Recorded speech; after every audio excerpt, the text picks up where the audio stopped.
Hello everyone, this is Patrick DuChene. This is a follow-up to the second webinar we did where we worked on polylines, laying out boulder retaining walls and stepping stones, and rescaling drawing elements. So I'm going to go over what we worked on in that webinar and just maybe shorten it a little bit. So as we did in the webinar, we worked from a base sheet that just has kind of a pretend house or a fictitious house here. We have a couple of doors, a driveway with a car here. So we want to lay a walkway out kind of in this area here, connecting to both doors, doing a kind of a curvilinear walk, maybe have some straight lines in part of it. So traditionally we would draw our polylines with this polyline tool. We can draw a straight polyline and bend that polyline, or we could go to a smooth polyline command and do something, more like this. This is a tool that I was never able to really figure out. I've seen a few people use it real well. So what I did was, to make sure that we have really, I like real smooth curves that the crew can lay out very easily, no coat hanger curves. What I started doing was developing a way to do it very quickly with circles. So let's just put in a point of reference here on this walk where we kind of want to start this walkway, where we want to open up the walkway to the driveway. So what I'll do is I'll kind of get a general idea of where I want these curves to run. So first of all, let's put in front of our doors, let's just put kind of a square area. We'll make this like a 5 foot wide by 3 foot. Let's just say that they're landing areas. So I'll go up here and I'll move this landing area, make sure copy is off, obviously. So we'll go to the midpoint of that, we'll put it to the midpoint of this door, and let's put another one up top.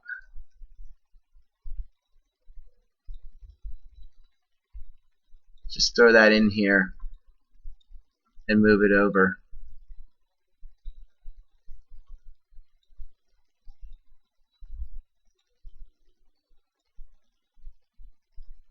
Okay, so we have some landing areas to go to now. So then what I'll do is I'll kind of set my center points. This is just going to tell me where I want my walkway guideline to end up. So I want to be able to fit, as you all do, you kind of plan ahead of what you want to fit in these areas. I know that I'm going to want to put maybe like a 8 foot wide evergreen here. I'm going to want to put a flowering tree. So let's just put like, I don't know, I like this symbol, like a 12 foot wide flowering tree on the corner. This just kind of gives you a reference of where you need to run this walkway. So I'll start, make sure we're in the right walkway layer. So I'll just start playing with my circles here a little bit of where I want this walkway to kind of end up. Oops. Flare this walkway out around this tree a little bit. And remember, this is the center point of the walkway, so you want to go a little bit wider. Actually, I could just now run this right over here and run a polyline. Swing this in a little bit. So this is what you can play with circles and polylines within the same, to do the same thing here. So then what I'll do is I'll just go and trim what I don't need.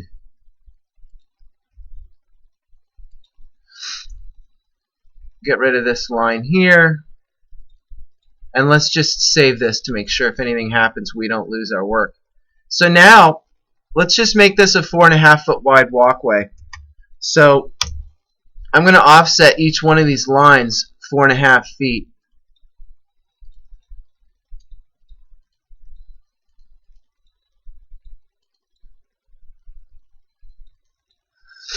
Okay, so now I don't need my middle line anymore. So I'm going to get rid of this. I'm going to run this circle here. Then what I want to do is maybe flare this walk out a little bit.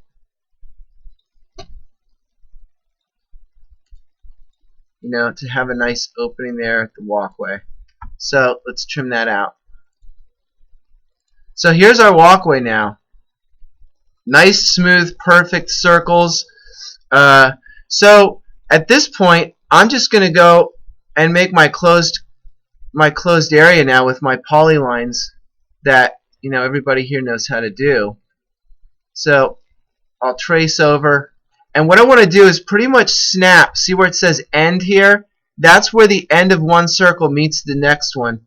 So you can take the time to go to each end, or you can just kind of throw points in here as you think they're going to be close. Close this polyline.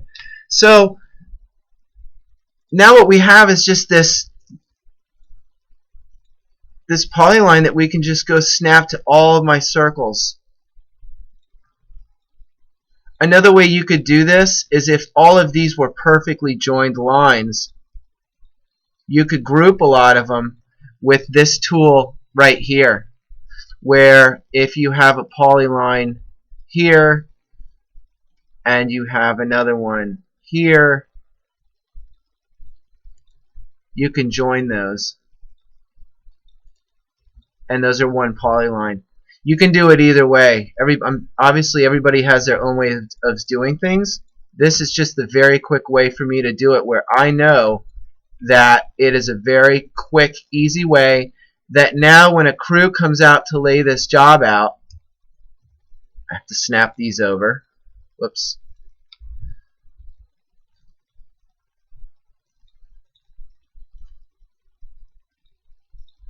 Okay. So when a crew comes out to lay this out, I could actually dimension this off these circles, and I can get a lot of my reference points for where they would put a pin for their, to run the string and outline the walkway. So at this point, then you can just go, you can tweak where your plantings are, and you can start planting this off real nice.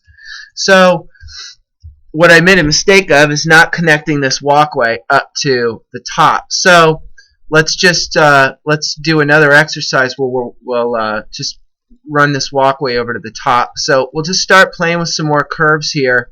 This time I'm going to run. I'm going to kind of run this out, and we'll just do a lot of curves here. I don't need one that big. Bring this in.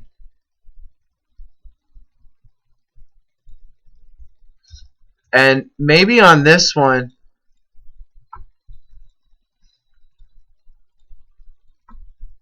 we'll have this end up where we kind of square this off a little bit. So again, just trim out what you don't need.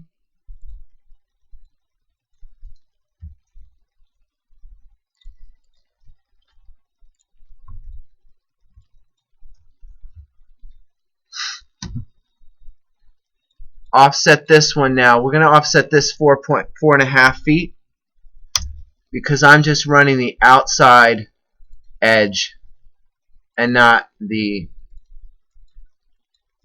center. So what I want to do is I want to run these circles out real quick, and I'm going to offset this 4.5 feet.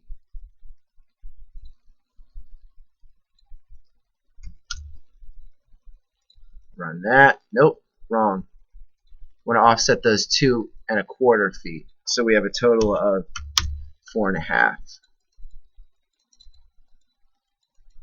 Okay, so now I'm going to go clean this up real quick. Actually, you don't really have to clean it up if you don't want to. You can just go ahead, start tracing this walkway.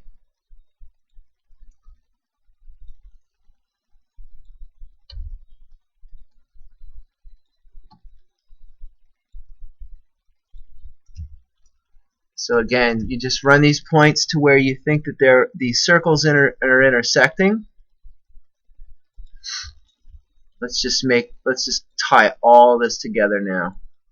Make this one continuous, measurable walkway.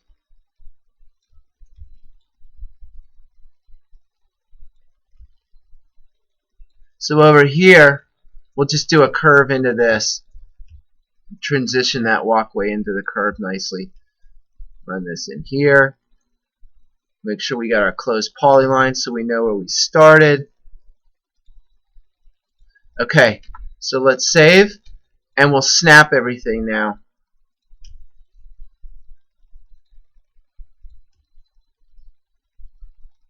And we'll hope that this is a nice looking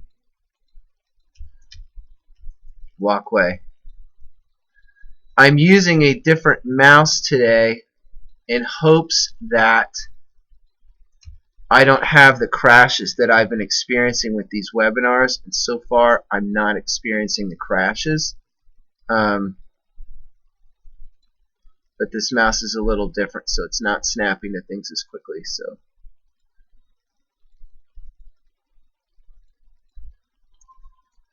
okay, so we're going to have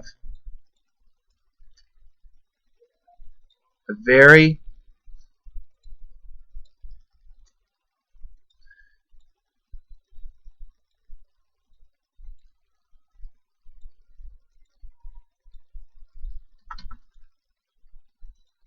complete walkway here. Okay, let's just get rid of this now. We don't need that. We'll get rid of the first walkway we did. Get rid of this line. So now we have a very complete walkway that if I wanted to measure this walkway, I can measure this walkway. I'll bring it out here to make this easier to see. I can measure this. I can measure the interior. I know it's 664 square feet. If I wanted to measure the length for border, it's 322 feet. So you can color this in color. You can texture it. So that's how I do my walkways. Let's clean this up a little bit here. Get these lines out. Now, obviously, in a real plan, you would probably want to bring this corner to like a 90-degree angle. So you'd adjust this. You might bring that, So now let's work on laying out boulder retaining walls and walkways. So to do a simple, like a simple retaining wall, let's just work on straight walls. That'll be the easiest way to work through this. So we're going to want to go down to our rocks components. You can select whichever components or figures you like to use. I like these. They're a nice random mix, and the good thing is all of these fit on one area. You don't have to go up and down, and you'll see why this is important. So first, let's just say these are 2 foot by 3 foot boulders. So these are going to be 2 feet wide by 3 feet high. Make sure your inference setting is on, and we'll just snap that. So the great thing about the software is if you select another component or figure and you don't change the scale or the size, the next figure you select is going to be the same size. So I'm going to just keep going down the line and selecting each one of these, and you know which one you did last because it'll have this kind of gray color as opposed to, well, a darker gray as opposed to the lighter gray. So I'll just keep putting these on my line. So what we're doing is we're creating a really nice random boulder wall. Whoops. Go put that back on there. As opposed to doing what I see a lot of people doing, where they'll just take a boulder and copy the boulder.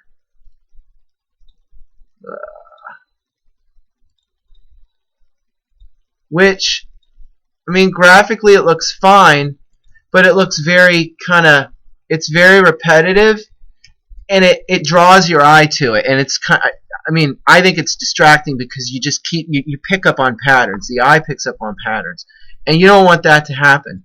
So if you wanted to repeat this or continue this, you could keep going down the line, or you could take this, now that we have quite a few, and just keep copying that pattern. Or if you really wanted to get to where nobody knows, nobody sees anything, you can copy that over, and you can rotate this to where it's a mirror, and then take these boulders, get inference off, move these over. So now, I didn't do that too well. Let's bring that over. Get inference settings off. So now we have, I don't know how many boulders there are here, but not one of these boulders has the same orientation as any others. So you get a very nice random pattern. And you can do the same thing with any of these figures, rotating them. So this could be like representative of a boulder wall. These could be stepping stones. You know, these are nice for stepping stones if you wanted to do like 2 foot by 2 foot stepping stones, and you wanted to have them go to our, I just like to draw guidelines with walkway layer, and I don't know why, but everybody has their preference, and that's not the walkway layer. That's weird. Okay. We'll make ourselves a guideline. So if I wanted to make myself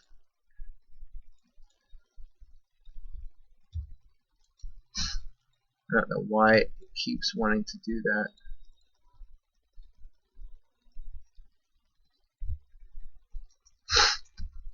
Okay, so if I go into the rocks and I do, like, let's get rid of that one, just start clean with one of these. We'll just do a 2 by 2. We'll snap it to this line. Then we'll just kind of go and place these to where, you know, they're a comfortable step. You can measure these off if, you know, once you're on a drawing to make them more exact, but for, you know, purposes of the webinar. So we have a nice random walkway there too. So this is a very good way to do these where you have random patterns, and it's not just with boulders, it's with anything. So the last thing I want to show you is rescaling drawing elements. So this is a really good thing to be able to do where you want to show detail on a plan, maybe to zoom in on something, where if you check in your drawing page or your drawing environment, our scale is 1 inch equals 10. If we want to blow something up, like let's say we just wanted to, you know, to make it simple, show a detail of our boulder wall, we could copy this over and select this. Make sure copy's off. Right here is a tool that's kind of like it resizes objects.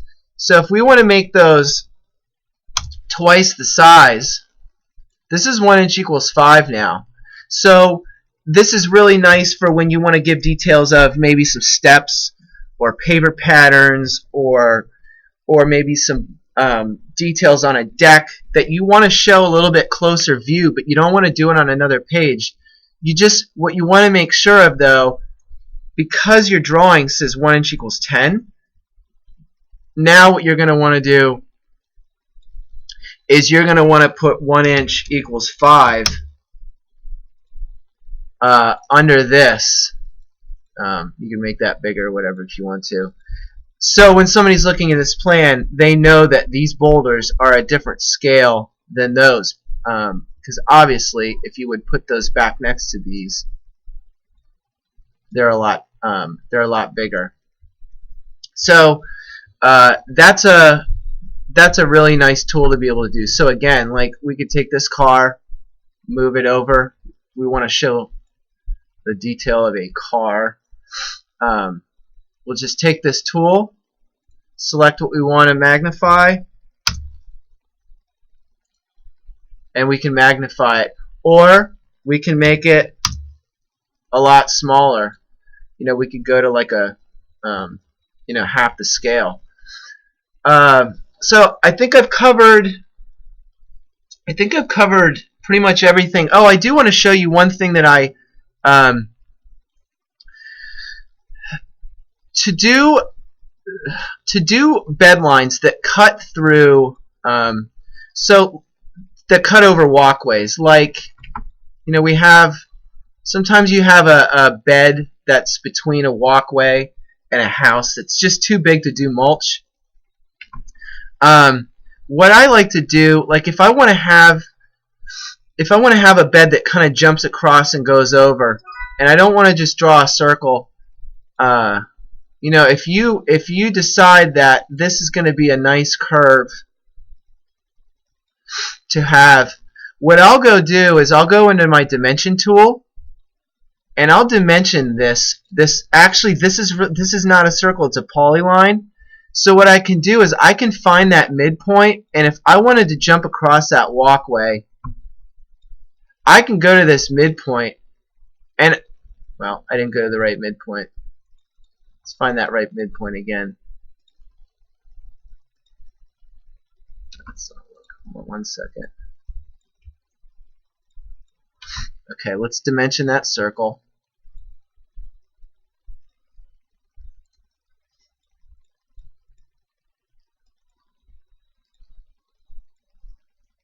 Okay.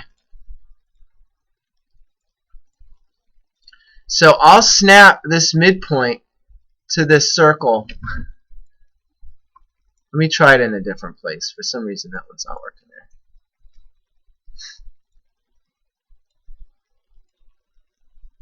Okay.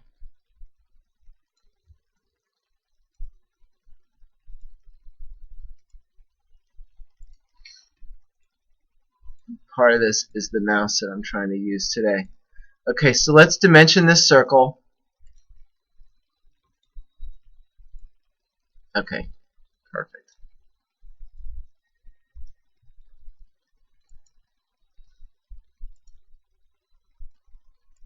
Okay, so we know where our midpoint is now, or our center point of the circle.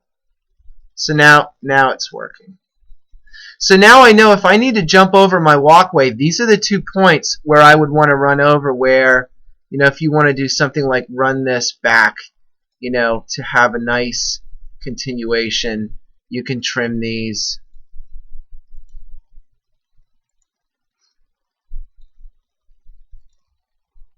It's just, so that dimension tool is a nice way to see where you need to jump across to continue a bed line, where you would run it off of a circle. So obviously, if you have any questions, just email me or email Joe, and we'll get back to you very quickly. Hopefully all of this helps for you, and Joe and I are working on the contents for the next webinar. We're going to do it pretty much on Dynascape Color to really get into some using some custom texturing, the best way to prepare a drawing for color. So have a good rest of your week, and I will speak to you next month. Bye.